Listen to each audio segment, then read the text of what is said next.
Jail में से ऐसे लोग, ऐसे हत्यारे जिन्होंने कहा कि इस व्यक्ति का, इस गौरव का इलाज करो, इसको मारो।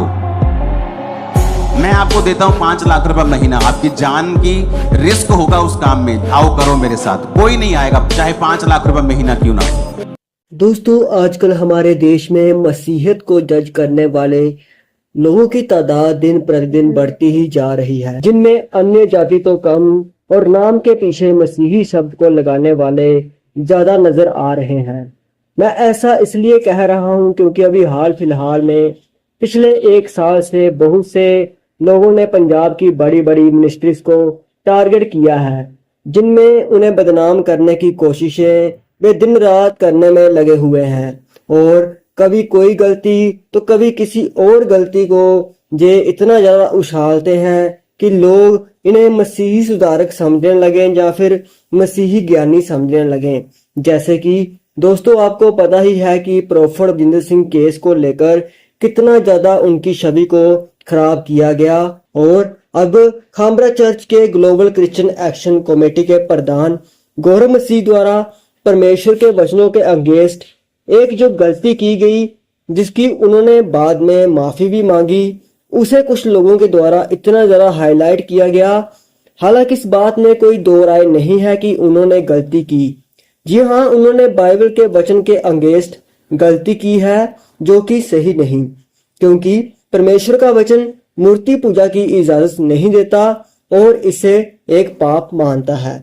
लेकिन उन्होंने इसके लिए परमेश्वर और मसीह समाज से माफी मांगी, और फिर भी कुछ लोग उन्हें इतना जरा बदनाम करने में लगे हुए थे कि उन्हें माफ नहीं कर रहे, जिस कारण आखिरकार उन्होंने इस प्रधान के पद से इस्तीफा दे दिया। जिस बारे में अंकुर नरूला जी ने क्या कहा, आइए हम जानते हैं। करेगा, मैंने पूछा, मैंने कहा गौरव क्या चीज है? कहता मैंने अपना इस्तीफा रखा हुआ है, लेकिन जब एक्शन कमेटी की मीटिंग होगी मैं उसमें दूंगा। लेकिन लोगों को इतनी तड़फ मची है, क्यों? क्योंकि ऐसा व्यक्ति जो सेलिब्रिटीज की परवाह नहीं करता, ऐसा व्यक्ति जो अपनी जान की परवाह नहीं करता, हम आपको कुछ चीजें बताते नहीं ओपनली। जेल में से ऐसे लोग, ऐसे हत्यारे जिन्होंने कहा कि इस व्यक्ति का, इस गौरव का इलाज करो, इसको मारो। मैं आपको देता हूं 5 लाख रुपए महीना, आपकी जान की रिस्क होगा उस काम में, आओ करो मेरे साथ। कोई नहीं आएगा, चाहे 5 लाख रुपए महीना क्यों ना हो। और वो चर्च से कोई लाखों रुपया महीना नहीं ले रहा, वो कि चर्च पैसा दे रहा, वो काम कर रहा है। वो 24 घंटे चर्च की और कम्युनिटी की सेवा में होता है। कोई पोस्ट नहीं है उसके पास चर्च की, एक्शन कमेटी की पोस्ट भी वो त्याग चुका है। उसने कहा पापा मैं फास्टिंग कर रहा हूं, मैं प्रेयर कर रहा हूं, मैं उपवास रख रहा हूं, मैं माफी मांग रहा हूं और दोबारा ये गलती मेरी लाइफ में कभी नहीं होगी। अब आपको क्या चाहिए? क्योंकि लोग आपसे जेलसी करते हैं, चर्च से जेलसी करते हैं, उनको मौका चाहिए कोई। मैं तो मैंने आज प्रभु को बोल रहा था, मैं कहा परमेश्वर तू चंगा रह गया प्रभु, तू आज दे युग च नहीं कदे आ गया। ए तेनू ट्रोल करे जाना ही लोगों ने, लै यहूदा इस्करियोती डिग गया, तेरे को टीचिंग नहीं दी गई, तू उन्हें समझा नहीं सकिया, तू उहदा दिल नहीं बदल सकिया, यहूदा इस्करियोती किद्दां डिग गया। इन्होंने शैमूल नूं फड़ लेना ही, लै शाऊल किद्दां डिग गया, तू नबी नहीं हैगा, सही तू सही शिक्षा नहीं दी। मूर्खो, पास्टर कह सकदा दारू ना पीओ, तुहाडे घरां च वड़ के उन्हें तुहाडीआं बोतलां थोड़ी फड़ लैणीआं। हुण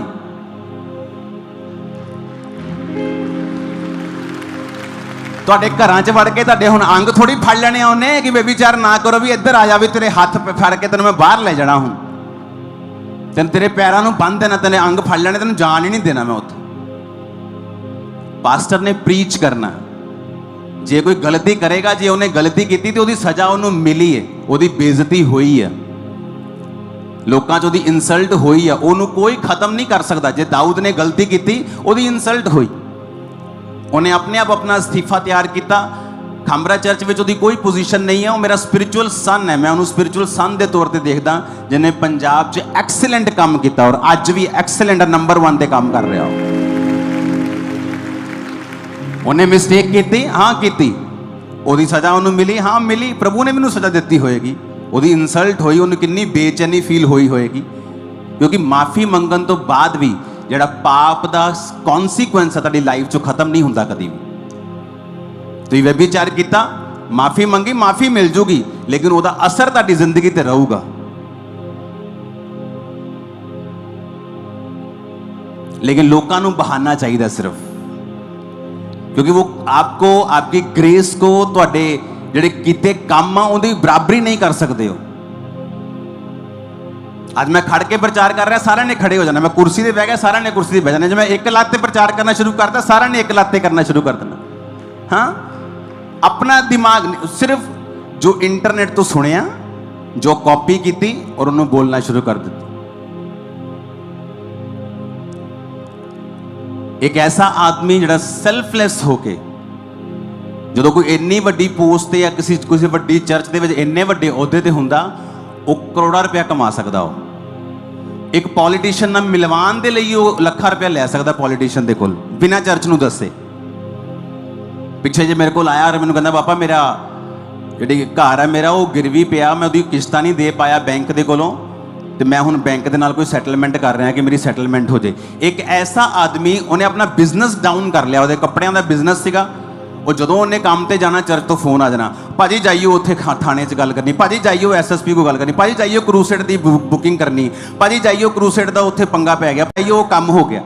ਉਹਨੇ ਆਪਣਾ ਕੰਮ ਛੱਡ ਕੇ ਕੰਮ ਕਰਨੇ ਸ਼ੁਰੂ ਕਰਤੇ, ਕੰਮ ਉਹਦਾ ਖਤਮ ਹੋ ਗਿਆ। ਉਹਨੇ ਵਾਈਫ ਨੂੰ ਬਿਠਾਇਆ, ਚੱਲਿਆ ਨਹੀਂ, ਕੰਮ ਡਾਊਨ ਹੋ ਗਿਆ। ਇੱਕ ਐਸਾ ਆਦਮੀ ਜਿਹਨੇ ਆਪਣਾ ਬਿਜ਼ਨਸ ਛੱਡ ਦਿੱਤਾ, ਆਪਣੀ ਜਾਨ ਦੀ ਪਰਵਾਹ ਨਹੀਂ ਕੀਤੀ, ਉਹਨੂੰ ਟਰੋਲ ਕਰਨ ਦਾ ਮਤਲਬ ਹੈ ਤੁਸੀਂ ਸ਼ਰਾਪ ਲੈ ਰਹੇ ਹੋ ਆਪਣੇ ਉੱਪਰ। ਔਰ ਇੱਕ ਮਿਸਟੇਕ ਉਹਦੇ ਕੋਲ ਹੋਈ, ਹਾਂ 100% ਹੋਈ, ਛੋਟੀ ਹੋਈ ਨਹੀਂ, ਬਹੁਤ ਵੱਡੀ ਹੋਈ, ਉਹਦਾ ਅਸਰ ਹੋਊਗਾ, 100% ਹੋਊਗਾ। ਉਹਦੀ ਇਨਸਲਟ ਹੋਊਗੀ, ਲੇਕਿਨ ਇਹ ਵੀ ਗੱਲ ਯਾਦ ਰੱਖਿਓ, ਉਹ ਫਿਰ ਤੋਂ ਉੱਪਰ ਆਊਗਾ ਔਰ ਜ਼ਿਆਦਾ ਉੱਪਰ ਆਊਗਾ। ਮੈਂ ਐਜ਼ ਅ ਸਪਿਰਚੁਅਲ ਫਾਦਰ ਕਿਸੇ ਨੂੰ ਕਿਵੇਂ ਛੱਡਦਾ ਜੇ ਬੰਦਾ ਪਛਤਾਤਾਪ ਕਰੇ ਤਾਂ, ਔਰ ਉਹਨੂੰ ਲੋਕਾਂ ਸਾਹਮਣੇ ਰੋਣ ਦੀ ਲੋੜ ਨਹੀਂਗੀ। ਉਹ ਰੱਬ ਸਾਹਮਣੇ ਰੋਵੇ, ਆਪਣੇ ਮੇਰੇ ਸਾਹਮਣੇ ਵੀ ਰੋਣ ਦੀ ਲੋੜ ਨਹੀਂ। ਇਹ ਕੋਈ ਪੁਰਾਣਾ ਨਿਯਮ ਥੋੜੀ ਹੈ ਕਿ ਯਾਜਕ ਦੇ ਸਾਹਮਣੇ ਜਾ ਕੇ ਮਾਫੀਆਂ ਮੰਗਣੀਆਂ।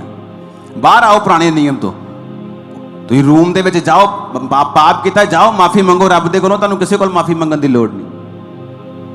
ਹਾਂ, ਤੁਸੀਂ ਇੱਕ ਪੋਸਟ ਤੇ ਸੀਗੇ, ਤੁਸੀਂ ਮੇਰੇ ਕੋਲ ਆਏ, ਮੈਂ ਤੁਹਾਨੂੰ ਮਾਫ ਕੀਤਾ, ਉਹਦਾ ਕੌਨਸੀਕੁਐਂਸ ਕੀ ਹੈ ਕਿ ਤੁਸੀਂ ਹੁਣ ਇੱਕ ਪਦਵੀ ਤੇ ਨਹੀਂ ਹੋ। ਉਹਦਾ ਕੌਨਸੀਕੁਐਂਸ ਇਹ ਹੈ ਕਿ ਤੁਸੀਂ ਹੁਣ ਆਪਣੀ ਇਮੇਜ ਫਿਰ ਤੋਂ ਬਣਾਓਗੇ, ਇਹਦਾ ਕੌਨਸੀਕੁਐਂਸ ਇਹ ਹੈ।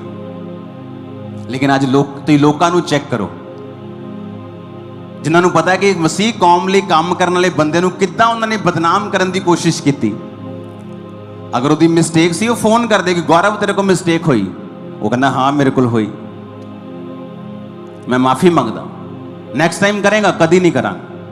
ਔਰ ਮੈਂ ਐਸੇ ਲੋਕਾਂ ਨੂੰ ਵੀ, ਲੋਕੀ ਮੈਨੂੰ ਦੱਸਦੇ ਐਸੇ ਲੋਕ ਵੀ ਹੈਗੇ ਉਹਨਾਂ ਨੂੰ ਲੱਗਾ ਕਿ ਇਹ ਚਰਚ ਦਾ ਪ੍ਰਧਾਨ ਹੈ, ਤੇ ਆਪਣੇ ਆਪਣੇ ਚਰਚਾਂ 'ਚ ਪ੍ਰਧਾਨ ਖੜੇ ਕਰਦੇ, ਇਹ ਪਤਾ ਹੀ ਨਹੀਂ ਕਿ ਇਹ ਹੈ ਹੀ ਨਹੀਂ, ਪੋਸਟ ਹੀ ਹੈ ਨਹੀਂ ਚਰਚ ਦੇ ਵਿੱਚ। ਫਿਰ ਕਹਿੰਦੇ ਹੀ ਕਾਪੀ ਨਹੀਂ ਕਰਦੇ। ਫਿਰ ਉਹਨਾਂ ਦੇ ਲੋਕਾਂ ਦੀਆਂ ਕੰਪਲੇਂਟਸ ਹੈ ਕਿ ਇਹਨਾਂ ਦੇ 3 ਜਗ੍ਹਾ ਤੇ ਰੋਂਗ ਰਿਲੇਸ਼ਨਸ਼ਿਪਸ ਆ ਉਹਨਾਂ ਲੋਕਾਂ ਦੀਆਂ। ਅਸੀਂ ਕਦੀ ਵੀ ਗੱਲ ਨਹੀਂ ਕੀਤੀ। ਕਿਉਂ? ਮੈਂ ਹਮੇਸ਼ਾ ਪਰਸਨਲ ਅਟੈਕ ਕਰਨ ਤੇ ਬਿਲੀਵ ਨਹੀਂ ਕਰਦਾ ਕਿ ਅਗਰ ਪਰਮੇਸ਼ਵਰ ਨਾਲ ਤੁਹਾਡਾ ਕੋਈ ਗਲਤ ਚੱਕਰ ਚੱਲਦਾ ਪਿਆ, ਹਿਸਾਬ ਦਾ ਸੈੱਟ ਨਹੀਂ ਹੈਗਾ, ਤੇ ਰੱਬ ਤੁਹਾਨੂੰ ਸਜ਼ਾ ਦੇਊਗਾ। ਤੁਸੀਂ ਅਗਰ ਪਬਲਿਕਲੀ ਕੁਝ ਕਰੋਗੇ, ਮੈਂ ਪਬਲਿਕਲੀ ਕੁਝ ਕਹੂੰਗਾ। ਅਗਰ ਤੁਸੀਂ ਸੀਕ੍ਰੇਟਲੀ ਕੁਝ ਗਲਤ ਕਰ ਰਹੇ ਹੋ, ਤਾਂ ਰੱਬ ਤੁਹਾਡਾ ਨਿਆਂ ਕਰੇਗਾ। ਪਰ ਅੱਜ ਲੋਕਾਂ ਨੂੰ ਬਹਾਨਾ ਚਾਹੀਦਾ। ਅਗਰ ਯਹੂਦਾ ਇਸਕਰਿਓਤੀ ਗਿਰਿਆ ਤਾਂ ਯੀਸ਼ੂ ਮਸੀਹ ਤੇ ਵੀ ਦੋਸ਼ ਲਾ ਸਕਦੇ ਆ।